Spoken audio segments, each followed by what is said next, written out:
Welcome to Pardon My Hunch, the show about the real decisions we make in business and in life, and the gut instincts that we trust or wish we hadn't ignored. Sometimes the gut instincts that we wish we hadn't ignored. As always, this show is brought to you by the Vibe Method. This is a process that we use and teach to innovators and marketers to help them nail a unique customer story and prove it will sell before they build, launch, or scale the real thing. So to find out more about how we can help you nail a killer vibe, as we like to say, for an idea or for your brand before going live, you can go to gohunch.com. Now let's get into it. Today I have Brian Reilly on the show with me today. This is going to be fun, and I hopefully doesn't make me cry, and everyone will understand why in a minute. But Brian is the co-founder and producer of KT Pictures. Say a little bit, Brian, what KT Pictures stands for and what you do. So KT Pictures is an independent film production company. I started with my lifelong friend, Dylan Bentlage, back in 2021. And KT stands for Karen Twins, and that name is because he and I are 2 weeks apart in age, and both of our mothers are named Karen. They were childhood friends growing up. So like I knew I'm the 2 week older one, so I knew him like right out of the womb basically, and he's Yeah. technically the besides my mom and my dad the longest person I've known my whole life. Oh, and now And you make na- films together. now we make films together. I love this. Hmm. Did you two, was this something that how did that you two come together? Was it something you both always wanted to do, and the It was origins? weird. I think he had it figured out before I did. Like we always grew up together. His dad had an insane DVD collection, so we would watch. We would just pull something from his his collection and watch it. It was the most. Usually, it was either stuff we shouldn't be watching as kids, or Yeah. just the most like bizarre 2000s like comedy movie that's like really bad that no one else liked except us because we were like 8 at the time. We thought it was cool. Um, like we watched the movie The Adventures of Pluto Nash like all the time, which is like a really bad Eddie Murphy movie. I think it's known for having the biggest box office bomb of all time of like Is it really? $97 million lost in the box office. I my brain like knew it, but I didn't know it was Eddie Murphy. But then when you put the two together, I'm like, oh, okay. I don't Yeah, think I've seen it. I've heard of it, but I haven't seen it. it's not good, Is but that we watched well, it. We watched it all the time, so like we can still watch it and like enjoy it. But then I even found with Eddie out, Murphy, it's not good. I mean, The Golden Child didn't do that well, and I think it's hilarious. yeah, I mean, I think if you were nostalgic about it, you'll like it, and that's kind of about Okay. it. All It's right. not as bad as people say it is, but it's not great. But it has like a 3% on Rotten Tomatoes, you know. So Oh my, three. yeah, That might audience 3%. the audience is probably like 23. Oh, okay. Oh, so like reviewer, right? All Yeah, right. but I I always found start. that out one day. I was like, people don't like this movie, and then I watched it again, and I was like, when I was older, and I was like, oh, yeah, I get it. I see why. Yeah. But I still like it. That's what we do. We study product launches, and then sometimes think it'll do okay, or sometimes we think it'll flop, and the opposite happens. And then you, in retrospect, can see it. And you're like, Yep. oh, I get it now. Yeah. Yeah, exactly. But anyway, so yeah, Yeah. we grew up watching movies together and always been like huge fans of just filmmaking and all that. And he went off. I went to college at Bryant University, business school. I went I went originally for accounting, then I switched to marketing. And then he went to Boston University and he wanted to go to their film program, but he enrolled in the wrong film program and he basically like was in film studies where like it's basically like the literature version of film. So like you watch a film and you learn how to analyze it as opposed to like you learn how to instead of learning how to make films. So we both weren't in the correct Oh, interesting. departments on how to be a filmmaker. But he was way like that was his path. He knew he wanted to do something related to filmmaking. And me, I just wanted to do marketing. Originally, I wanted to work in the music industry on like the business side, and then I thought like maybe I'd work because one of my cousins had a huge career as a franchiser for like big like production companies. I thought maybe I could do that. Mhm. And then he and I were together one summer. I think it was like between sophomore and junior year, and he pitched like a script idea to me. And he thought like he's like out of all the people I know, I feel like you could help me write it. And he pitched it, and I was like, oh, that sounds cool. So we just started to chip away at writing it together, and like we finished it probably the next semester of college, for the most part. And we kind of determined it was pretty bad, and we shouldn't make it. Um, so then after that, he wrote another script, and it was like pretty easy to make. It was just about like college kids. It was based on like an experience he had like his freshman year of college. This was now when we were like seniors in college, or like I was a senior in college. And he was a grade behind me. He like transferred schools and he got like held back a year because of his like his birth date. So I graduated before him. And while I was like trying to make it in the working world, with my desk job, he like called me up and was like, I have this script that I wrote. It's pretty easy to make, I think. It's like four main characters. It all takes place on like Boston's campus. So like, let's just try to make it. And I was like, all right, well, how do we make a film? And we were both like, I have no idea. And then we were just decided, I don't know how else to make it besides just trying to make it and figure it out from there. So that's just what we did with with like the money in our pocket. We relied on other students, who Oh went to yeah. school for the right thing. A friend of ours actually went to the right film program to learn how to make films, and he came on. You could come help and produce it, right? Yeah, Like, he yeah, came like on and make helped it. us like put it together and make it. Nice. And like just every day we just sort of figured it out. Like we learned what to do, we learned what not to do, and we finished the film in like 2018, and I think in 2019 we got a out of our out of pure shock we got a distribution deal. And like that film's somewhere on like Tubi TV now.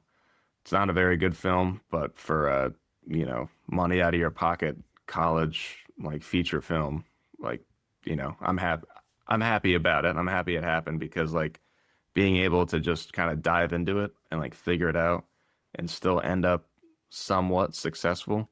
We were like, I mean, if this worked, imagine what would happen if we actually knew what we were doing Yeah. and making it more. So It's then we similar to being a just, service provider. You yeah, know, hey, we get paid for doing something, and then as we're doing it, we figure out how to make it better. You're learning while doing, yeah, and exactly. you're providing something to people while doing it, even if it wasn't your best film, right? Yeah, right. So then we were between like then and 2021, we were doing like, some short films or just, trying to figure out what we want to do in our lives. He moved to Amsterdam to do like post-production. And I was just still working like a marketing job. But then in 2021, we decided to like actually form like KT Pictures as an LLC and make it a legit company because we were going to do an international web series that was filmed in Los Angeles and Amsterdam. And we're like, I feel like we have to be a little more legit now if we're going to do something like this grand. And then we did. And yeah, at this, every project has been, I feel like every time we have like an original project, it's always like a huge leap from the last one. Like we Wow. started with like, let's just figure out how to make a film. Then we Yeah. made the film. And like, at that time, all the other film students that we knew were like blown away that we were making a feature film right out of the gate instead of like a short film, which is what they normally do. Okay. And then like the next original thing was like, well, now we're gonna do like an international web series about long distance relationships and film it on location Oh, in two different wow. continents. What's Um, the name of that? That one. it's called Play It by Ear. Play It by Ear, and it's about long distance relationships. It's a web Yep. series. Okay. Yeah. It takes place in Los Angeles and Amsterdam. Okay. And I'm writing this then down for it's on our people I YouTube know, and channel. myself Yeah. included, being in long distance relationships. Yeah. All of us, like us and the other like co-creators, all dealt with it. So it hit close to home for us. Well, isn't that's the foundation of You Yep. know, usually when something's successful, if you felt it yourself, there's probably somebody else who's felt this, you know? Exactly. So, And now we're doing a rollout for our next feature film, which is watching yeah, Mr. Pearson. I know. I'm like, oh, I got to make sure we talk about this film, and you got there. Yep.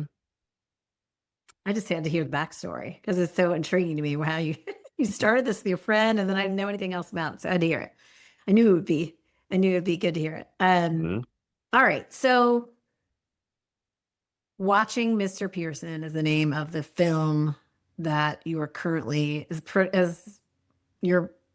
Well, let me ask the question. Okay, so we know we have this new film coming out, Yep. right?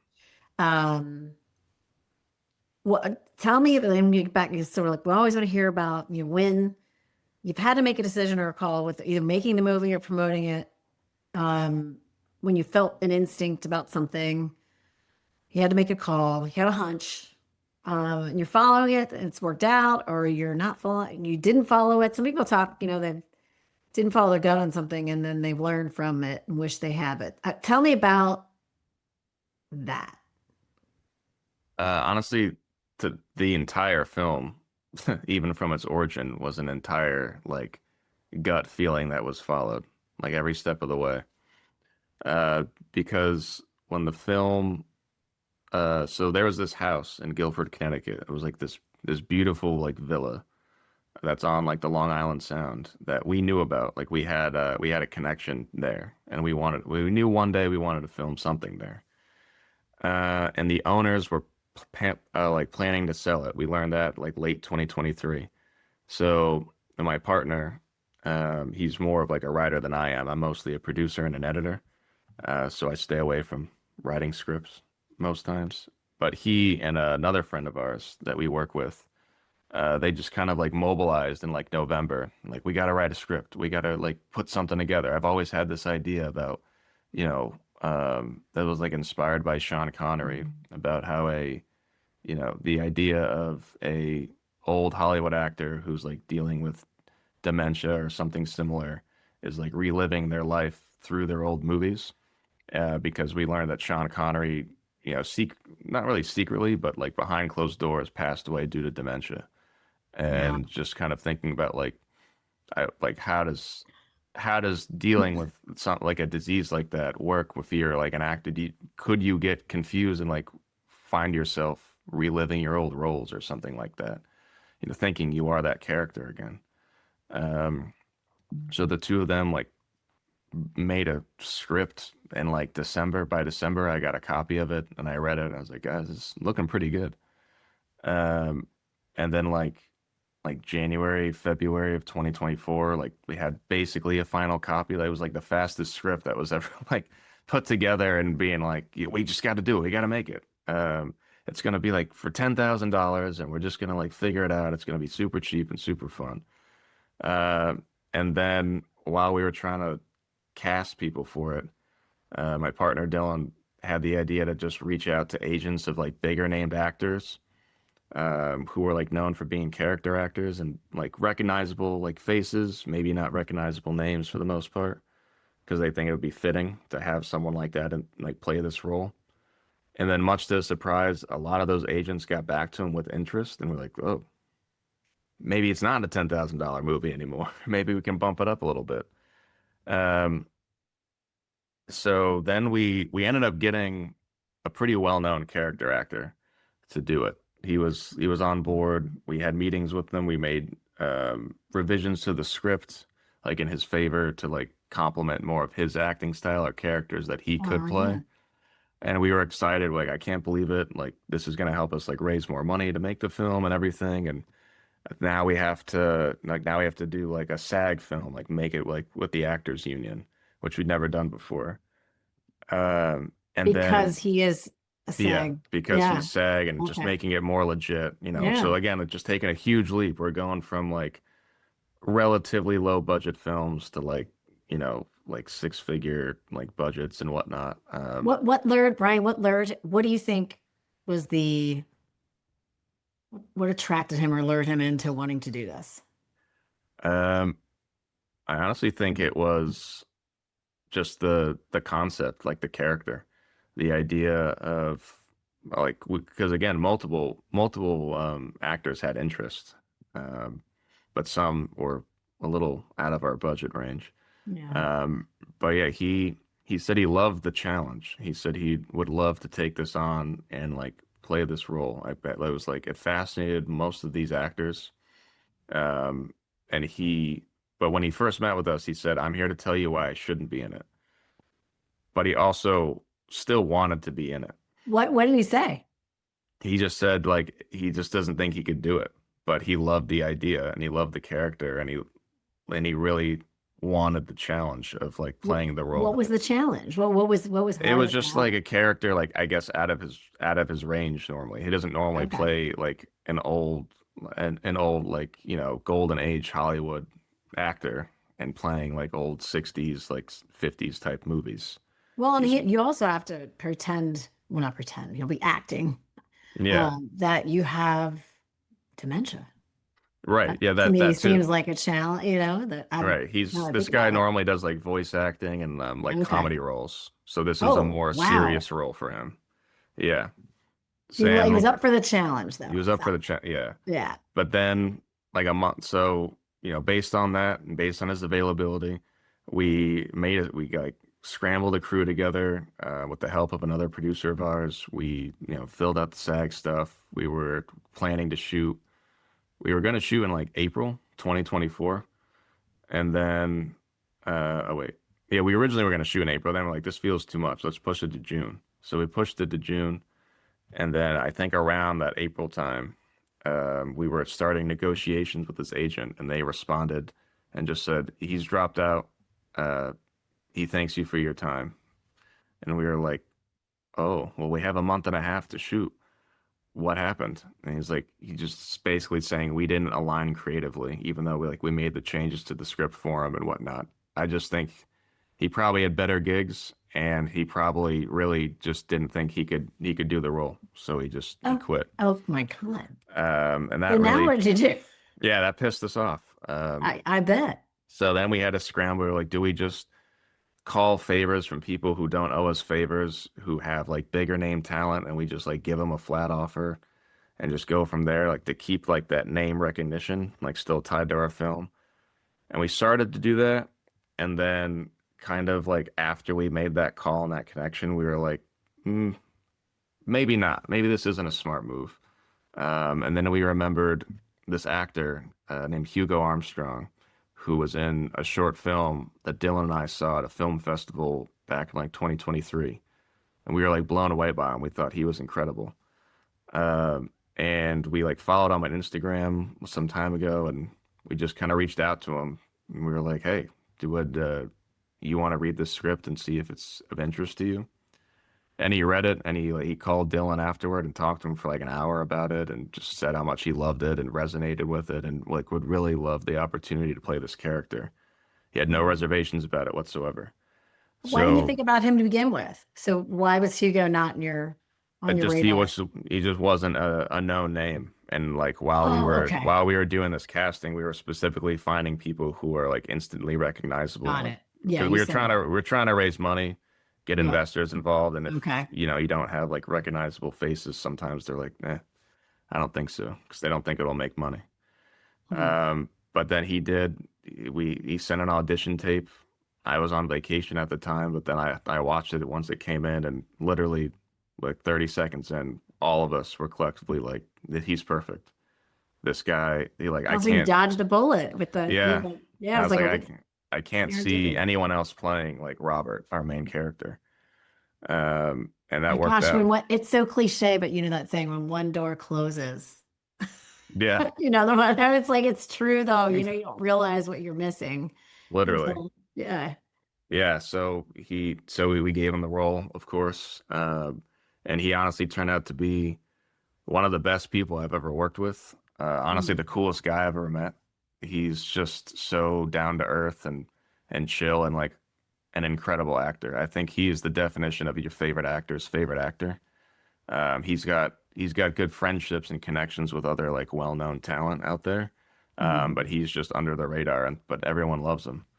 And Oh, like he made the movie. Like I think without him, our movie wouldn't be very good. So that worked out. Do And that was give gut us a feeling quick. number one. Actually, that Let's was say gut that. feeling number. That was gut Which feeling one? number two, actually. Yeah. Number one was the idea that we have to make a movie ASAP to get like use this house and then gut and like just roll in with it. And then gut Yeah. Okay. feeling So I was number what two was the house. transitioning to yeah. And then gut Yeah. feeling number two was being like, you know what? Forget the name talent. Let's just go with Hugo and like see how it goes. And then we're better off for it. And Yeah. then He just felt right. Even yeah, though he may just not have had the recognize. He doesn't have the passion or what we call it authority. What would you call that? Like the fame or the. It's not as yeah, recognizable, if you will. Doesn't right. have the Like notoriety. not a top billing name Yeah. Yeah. type of Okay. thing. Yeah. And then I'd forgotten you mentioned the house. Like we've got to use this house. This Yep, house, you just can see it, right? Like love exactly. that. Hey, you're like building something around it. It's like, but that. So give us, because I want to ask you a question about. I know you've talked about the decision to promote this differently. Hmm. Before we talk about that, just get do the what do y'all call it the industry the log line or like Yeah, the logline. overview just of the movie. Yeah. So watching Mr. Pearson, it's like a warmly comedic drama about an old Hollywood actor who's starting to deal with mental decline, and it's about his relationship with his caretakers and how one of them realizes if she starts to act out scenes from his old movies, he starts to basically reconnect with the world and get like a second wind with life. So it really focuses on like the patient caregiver relationship and how like important that is, whether it's like a hired caretaker or like a personal like family member or friend, and how that can really like basically save someone's life in the sense as Hmm. they're dealing with it. So a lot of heartfelt moments. There's so many movies about dementia that are complete downers, like The Father, and we didn't want to do that, Yeah. especially when you're like an indie filmmaker with like you'd have no clout. You're not a well-known name. Like, why would I go make a depressing movie when I can make something that's just a bit more family friendly and a bit more uplifting? I, I mean, honest, that's sometimes my issue with indie movies, or it's my impression, my perception. I haven't seen enough to really, it's a stereotype, I guess, but it's like, am I going to be depressed from this? It's like, I gosh, always feel like that's the thing with like a I lot of can't. indie filmmakers are like, how can I make this as dark and messed up as Yes, possible I'm just like, to oh my show you gosh. my range? I mean, and again, we all want to feel something. As long as we feel something, that's better than feeling nothing. But generally speaking, we're wanting an escape. When we Yeah. watch movie. Although, as I've said to you, my mom has dementia. And it's really tough. So Yep. when I watched the trailer, I thought, well, this is like highlighting the fact that they do have these long-term memories, and there's things there those never go away, and how you can tap into those. Even though I'm the daughter and not the caregiver. Hmm. I'm like excited there will be something so sad. We went, my husband and I just saw The Notebook, which everyone's Oh familiar yeah. with. No, I'm sorry, we saw the musical, The Notebook, Oh, I didn't based even know on the there was movie The one. Notebook. What's Hmm. that? I didn't even know there was a musical. We neither. These were tickets his in-laws couldn't go. So they have like the Broadway series tickets here, and we went. And I was expecting it to be really good, just like the movie. It was good, but it was so depressing. I mean, they spent so much time focusing on the lead character, rank I forget who plays her in the movie. Anyway, this that has dementia. I mean, it was so much more about that, whereas the movie is more about their relationship and their them finding each other and then going apart and staying together. There was like a whole song, and it was her leaving the home, and it was, is this going to be the last time I leave this house? And I'm like bawling. I'm thinking, oh my God, can we get to like the makeout scene when they're young and like they're happy and like it's just like, oh my gosh. So, all right. So we get the movie. So talk about, we talked before this about following an instinct and doing something. You mentioned like you're going to promote this differently. Yeah. So basically, gut feeling number three was we tried to go the traditional route with the film, which is you make a film, you submit to film festivals, hopefully you get in, and then if you get into like the bigger ones, like the more high profile ones, there's plenty of press that attends. They can review your film. You start to get ratings and whatnot, and hopefully Yeah. someone from like a distribution company is there and they see it and they want to buy it. and put it out, whether in theaters or straight to streaming or whatever it is. And unfortunately, the film got into like no festivals, like at all. And it was really one of those things where we were like, is the film bad? But we watched it so many times. We sent it to so many other people, all like positive feedback. It wasn't just like, this is good, nice job. You know, it was like well thought out, like reviews, people giving like honest critiques as well. But nothing was ever, this movie like sucks. Why would you make it? So then we knew, you know, then we kind of thought about it some more. You know, when it comes to marketing, you know, like you got to know your audience.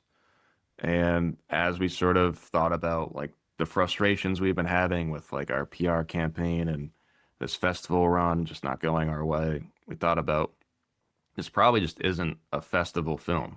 You know, it's a movie, it's a drama, it's a low budget indie drama with no name talent, like no A-lister or whatever, going through like, you know, dementia. That's not sexy. That doesn't drive like the usual festival crowd to those theaters or to that festival to get them, you know, money, basically.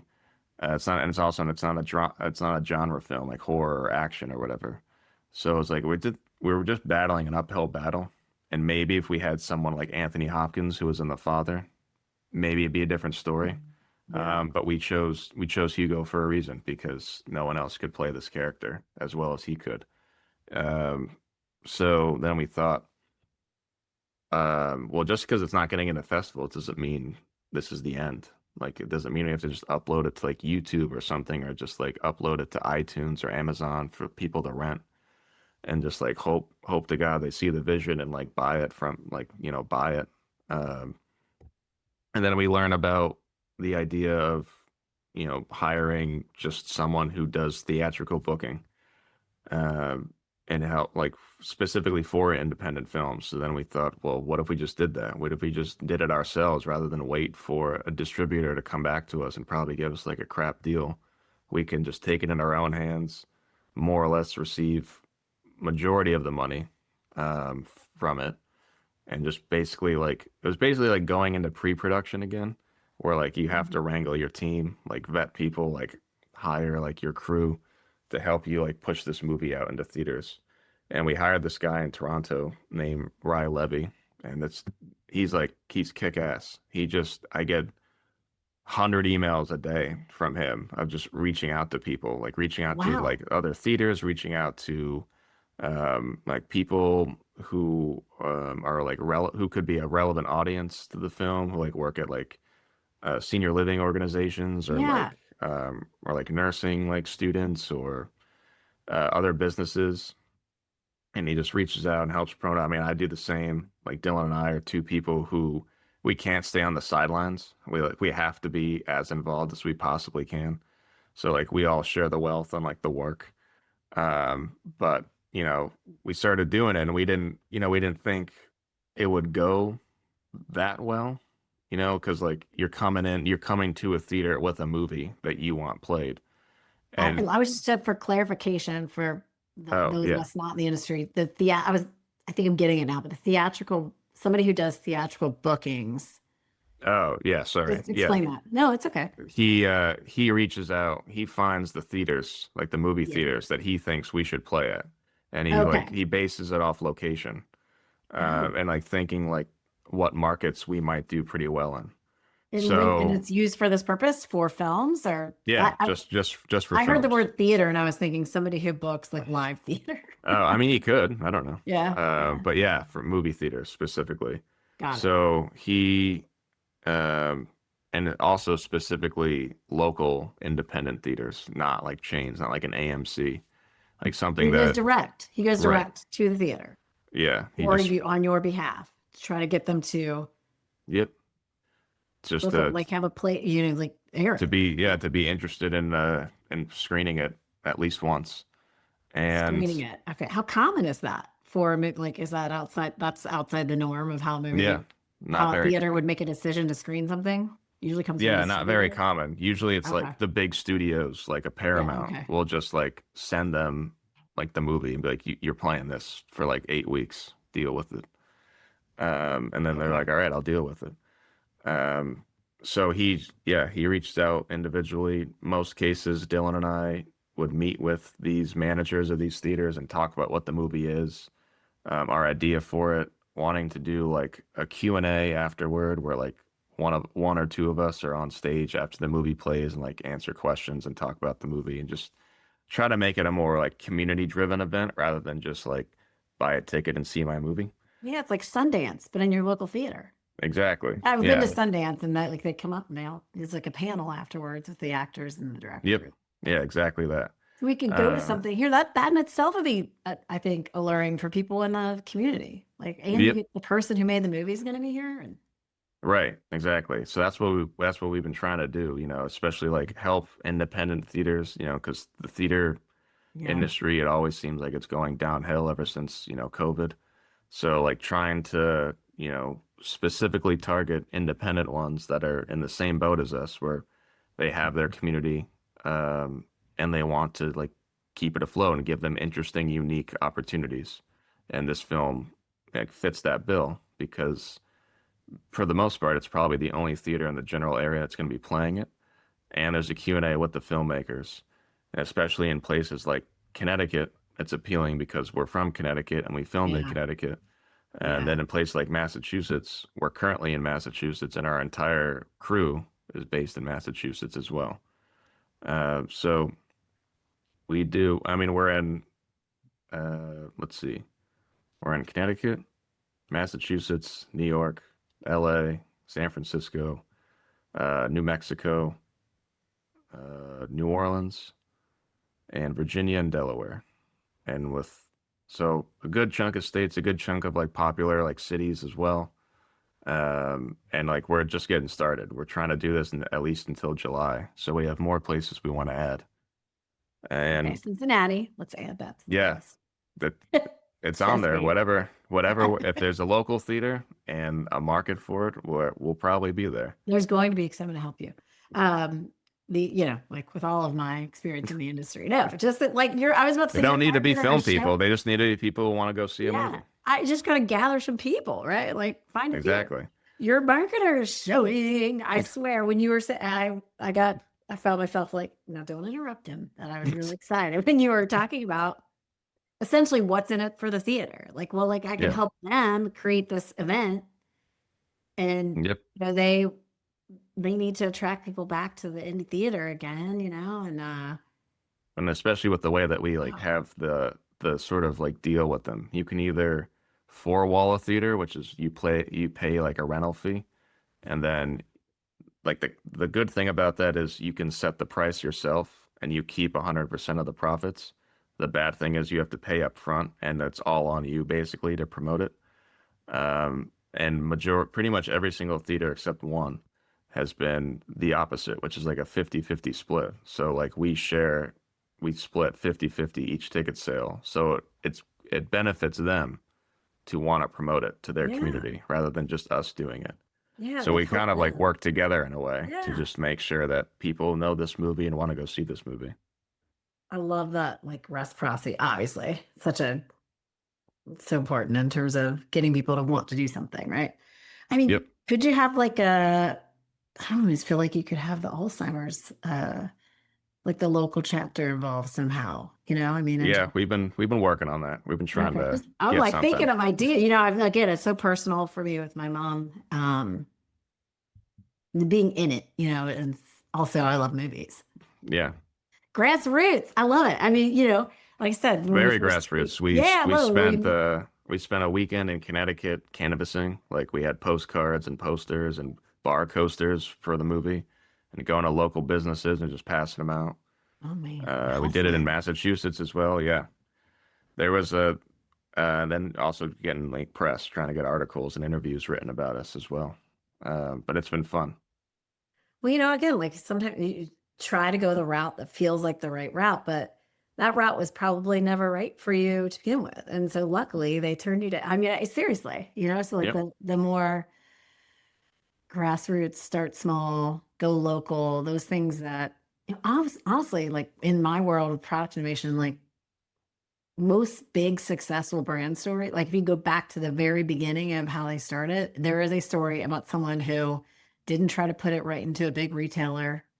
They like Spanx. I mean, my gosh, she went door to door. Oh, I didn't know that. I mean, Yeah, yeah. Oh my gosh, Yeti. like I it talk helps. about it a lot because I love it. Still, it never gets old for me. But we see their huge product line. They're where they are as a brand now. Like it's the cool brand. Now they you got Stanley Cups and the things, but like they didn't start on day one pitching REI and getting on Hmm. Amazon. They were pitching professional fishermen for a cooler that was easy to stand on because they were two sons of they were professional fishermen. Hmm. Like they just wanted it to not wobble so they could cast sanding on. It's a great, I mean, if this is like the Fat Lip Brothers talk about this, and it's hard. We're big, once you become your brand gets bigger, it's once you launch something new, the playbook is you have to, this is how you do it, right? Like Yeah. this is how you do it.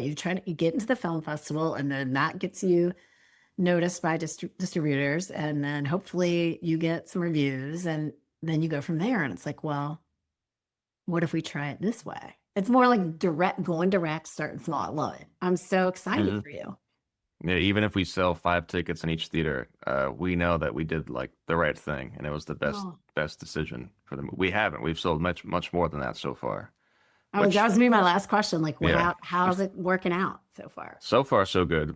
It's obvious it's going to be the best in Connecticut because that's where we're from. Yeah, you get And we elevated here. and we're in many theaters. I think we're in like 6 theaters in Connecticut. Wow, And that starts up April that 9th. sounds like a lot. I mean, It again, is. I'm not from the end. Okay, and so this is all screenings. These are screenings, right? Like, so it's not once you get through the screening phase, it will then be something I could hopefully watch Uh, online, or how does that work? yeah, we're not really there yet, but we're gonna get through.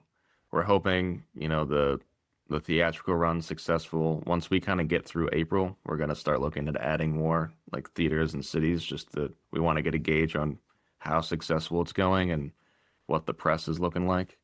Okay. We're hoping that, builds buzz, draws interest from hopefully other like distributors or streaming platforms or something, so we can Yeah. have it out like online and available for people hopefully by next year. Okay, I was Uh, going to ask when I could watch it yeah. after it's Um, released, right? Like yeah. Well, next. hopefully it'll be in Cincinnati. Yeah, I want a Because we're theater. not done. We have like our starting like cities and like Yeah. locations, but like we're not done. We're not just calling it after like 20 theaters or however many we have right now. But we learned at this when we went to South by Southwest recently for another film.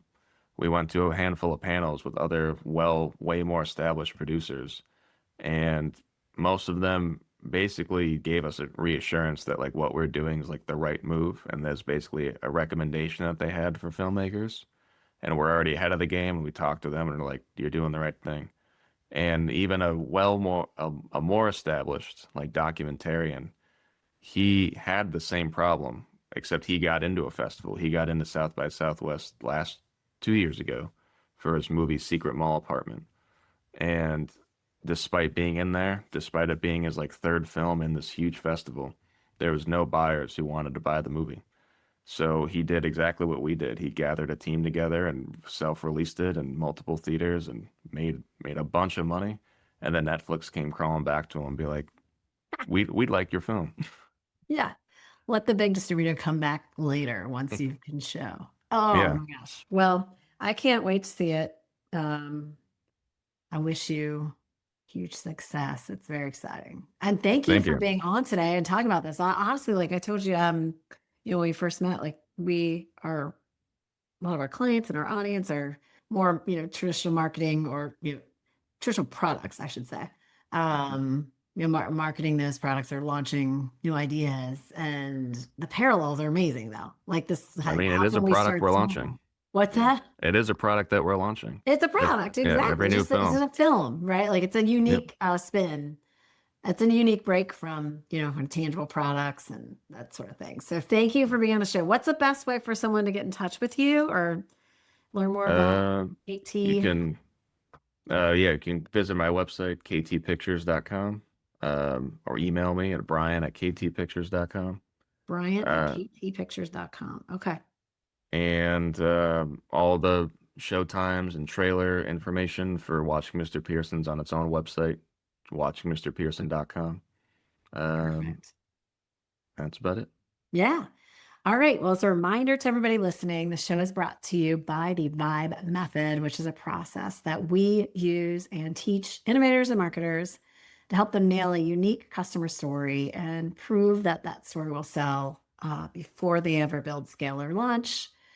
To find out more about how you can nail a killer vibe before you ever take anything live, you can go to gohunch.com. The link to that will be in the show notes. And then until next time, always remember the worst thing you can do with a hunch is ignore it.